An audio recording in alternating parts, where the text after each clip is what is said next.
Daddy, please! Huwag na po kayo magalit kay Kuya Joseph. Kasalanan ko po, Daddy. Sorry dahil naging pasaway ako, tinakasan siya. Marahas na napabuntong hininga si Marlon upang pakalmahin ang sarili. Ramdam niyang pati ang mga anak ay natatakot sa nakikitang galit sa kanya ngayon. Kasalanan ko, sabi ni Ashley at maging siya ay natakot kay Marlon. Ayaw niyang mawala ng trabaho ang isang tao dahil sa kanilang mag-ina. Pero hindi ako nagsisi na tinakasan si Kuya Joseph dahil naipagtanggol ko ang mami ko. Taas noo at tonong nagmamalaki ang tinig ni Gab. Alright, I'm not angry anymore. But promise, hindi mo na dapat takasan ng iyong bantay. Mababa na ang tono ni Marlon. I can't, Dad. Hindi pa ako papayag na may manakit sa mami ko at kapatid. Umiiling si Gabby kasabay ng pag-ekis ng braso nito sa dibdib. Sumusukong napabuntong hininga si Marlon. Ang kailangan na lang niyang gawin, doblehin ang bantay dito. At sikaping hindi masangkot sa gulo ang ina ng anak. Nang maalala si Ashley, tinapunan niya ito ng tingin. Nilapitan niya ito at sinuri ang namumulang braso. Magulo din ang tuwid nitong buhok na lampas balikat ang haba. Are you okay? Gulat na napatunghay si Ashley nang marinig ang malumanay na tinig ng binata. Ang inaasahan niya, bubuliwan din siya nito at pagsasabihan dahil siya ang dahilan kung bakit nasangkot sa gulo ang anak nila. Hindi niya magawang makapagsalita nang hinawi ni Marlon ang buhok na nakatabing sa kanyang muka at inipit yon sa kanyang tainga. Don't worry, hindi ko palalampasin ang sinumang gumawa sa inyo nito. Bahagyang umawang ang kanyang bibig at hindi makapaniwalang nakatitig sa binata. She felt goosebump when he touched her face. Parang namalikmata lamang siya nang may mabanaag siyang pag-aalala para sa kanya ang binata.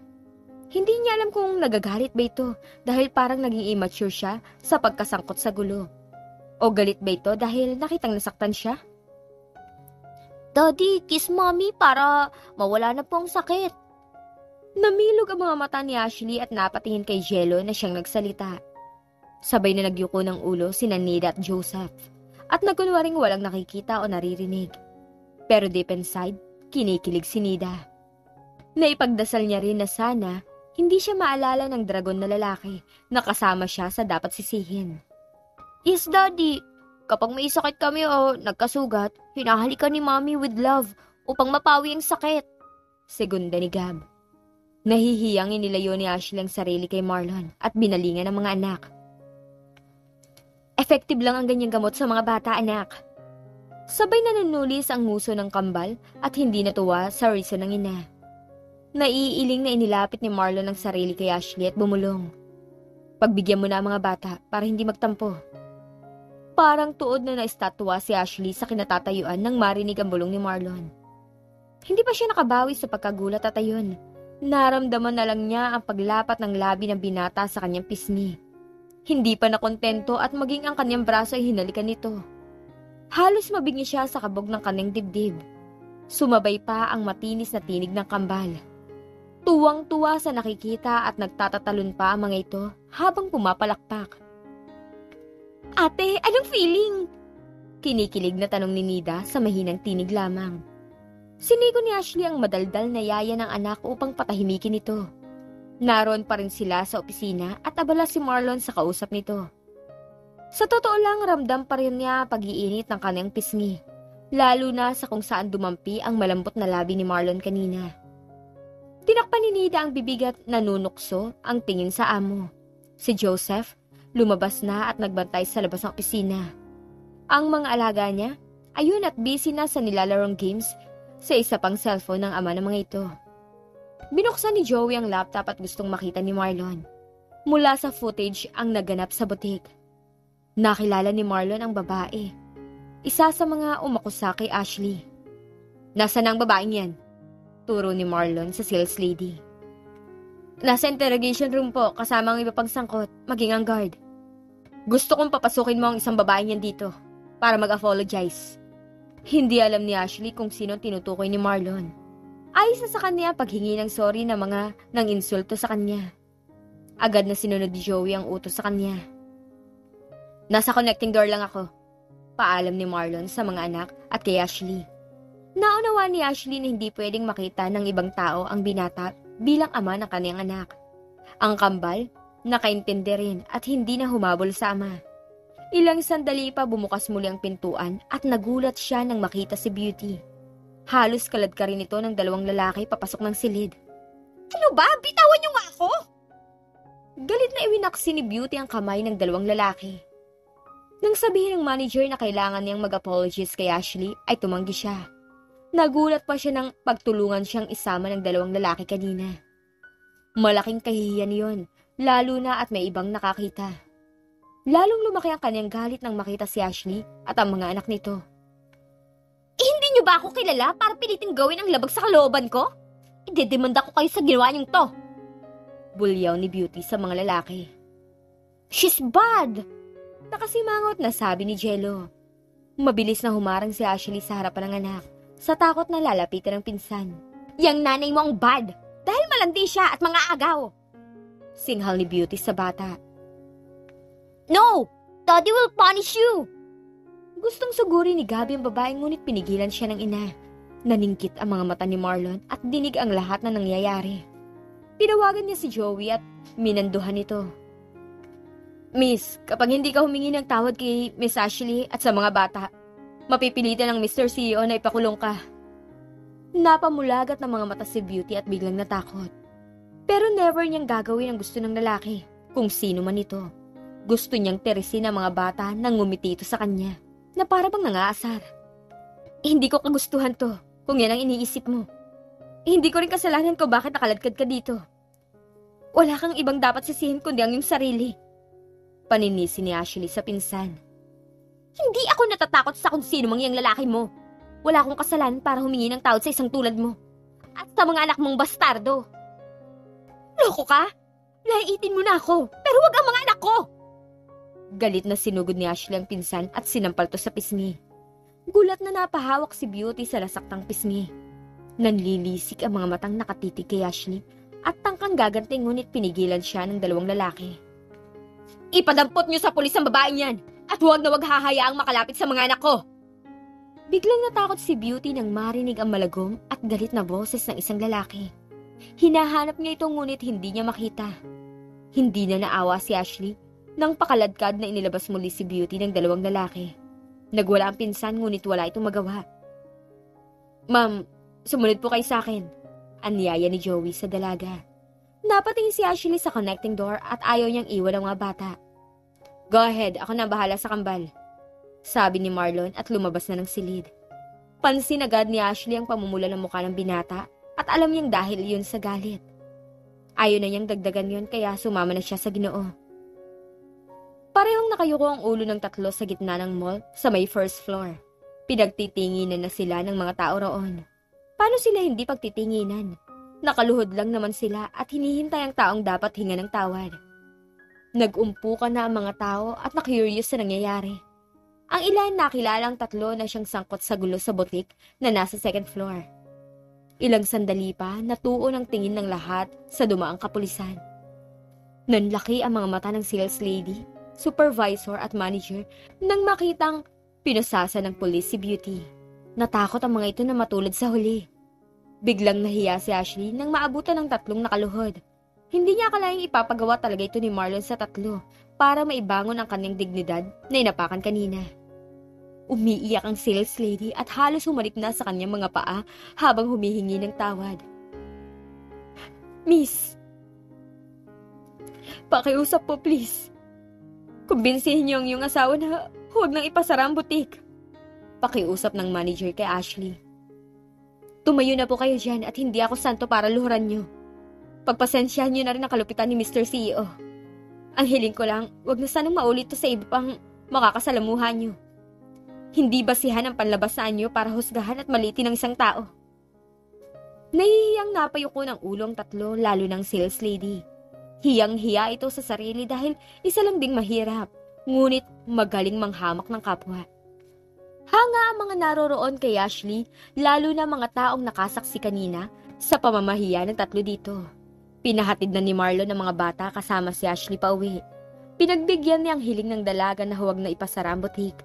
Pero ang tungkol sa pinsan nito, ayaw niyang pakinggan. Tarantang napasugod si Elizabeth sa presinto nang mabalita ng nangyari sa bunsong anak. Ma'am! Ayoko makulong! Ayoko matulog na isang gabi dito! Umiiyak na hinawakan ni Beauty ang palad ng ina. Ano ba kasi ang nangyari? Kasalanan po ni Ashley at ng mga bastardo niyang anak. Naikuyom ni Elizabeth ang dalawang palad habang pinapakinggan ang paglalahad ng anak. Hindi siya makapaniwalang isang kilalang tao ang ama ng mga ito.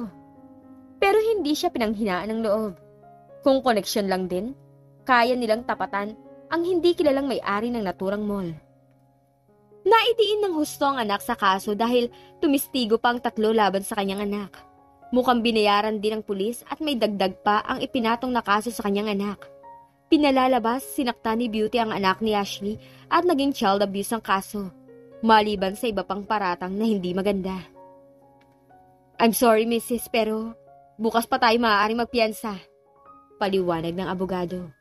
Lalong napaiyak si Beauty at natakot. Ayaw niyang malaman ng pamilya ni Justin tong nangyari sa kanya ngayon. Ayaw rin pumayag ni Elizabeth na matulog kahit isang gabi lang ang anak sa kulungan. Tinawagin niya si Melissa at pinagawa ng paraan upang mailabas ng kulungan ngayon si Beauty. Tahimik lang na nagmaneho si Jomar at pinakikiramdaman ng amo. Ramdam niyang galit nito mula pa kanina sa mall. Hindi siya pinalabas kanina sa kotse upang tumulong at baka may makakita umano sa kanya. Kilala na rin kasi siya bilang personal driver at bodyguard dito. Binagalan niya lang din ang pagpapatakbo ng sasakyan dahil hindi niya alam kung saan sila pupunta. Ilang sandali pa, narinig niyang tumunog ang cellphone nito. What's wrong? Emotionless na tanong ni Marlon nang marinig ang umiiyak na boses ni Melissa mula sa kabilang linya. Nag-aalala ako sa kapatid ko. Pwede mo ba siyang tulungan? Humikbi si Melissa at pinaramdam kay Marlon na sobra siyang apektado sa sinapit ng kapatid. What happened to her? Tanong niya sa dalaga kahit alam na niyang nangyari. Napagbintangan siya sa kasalanang hindi niya nagawa. Ang sabi ni Mami, malakas ang koneksyon ng taong tumutulong sa pagdidiin sa kapatid ko. Stop crying and tell me the whole story.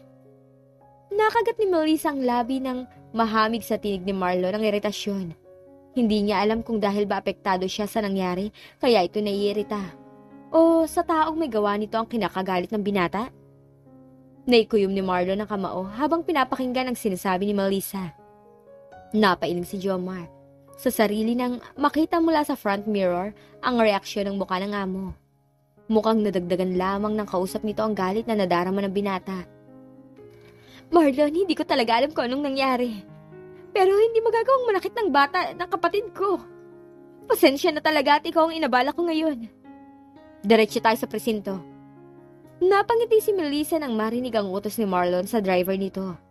Kahit hindi siya sinagot ng binata, ayos lang. Sobrang saya niya at isang hiling lang niya sa binata, pinagbigyan siya. Sigurado siya ngayon na makakalabas ang kapatid at mananagot ang dapat managot. Natuwa si Beauty at Elizabeth pagkakita kay Marlon. Kahit madilim ang ora ng mukha nito, alam nilang dumating ito upang tulungan sila. Iho, salamat naman at dumating ka. Salubong ni Elizabeth sa binata. Anong ginawa mo at nandito ka? Malamig na tanong ni Marlon kay Beauty. Nahuli ni Jomar na sumimangot ang ginang dahil hindi ito pinansin ni Marlon. Tahimik lang siyang nagmamasid sa paligid at nakabantay sa likod ng binata. Kasalanan to ng pinsan kong may malaking galit sa akin. Hindi ko sinaktan ang anak niya at wala akong ginawa sa kanya. Dinaman niya lamang ako dahil noon pa man gustong makaganti sa akin. Matama na pinagmasdan ni Marlon ang dalaga at nagpunas pa ito ng luha sa mga mata. Tama ang narinig mo, iho. Black sheep siya sa aming pamilya, kaya naipatapon siya noon sa ibang bansa. At ngayong nakabalik, nagsimula na naman siyang sirain ang buhay ng mga anak ko. Tonong nanghihina si Elizabeth at hindi na alam kung anong pakitungo ang gagawin sa babaeng tinutukoy nito. Mukhang malaki ang galit ng taong tinutukoy niyo. At lahat ng anak mo ang gustong sirain? Hindi nakatiis na sabat ni Jomar. Malungkot nang umiti ang ginang sa nagsalita. Tama ka, malaki ang galit niya kay Beauty dahil iniwan siya na kanyang boyfriend noon at ngayon nagkagusto sa aking anak. Hindi naman kasalanan ni Beauty kung bakit mas mahal ito ni Justin. Hindi kasi makontento ang babaeng yun sa isang lalaki. Kahit bakla pinapatulan niya kapag nangate. May pinagmanahan kasi. Hindi makapaniwala si Jomar sa mga narinig.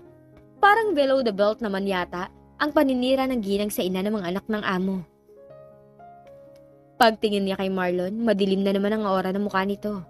Hindi niya alam kung galit ito sa ginang or kay Miss Ashley. Alam niyo bang may kaso din niyang paninirang puri ng mga sinasabi niyo? Napipilan si Elizabeth sa tanong ni Marlon.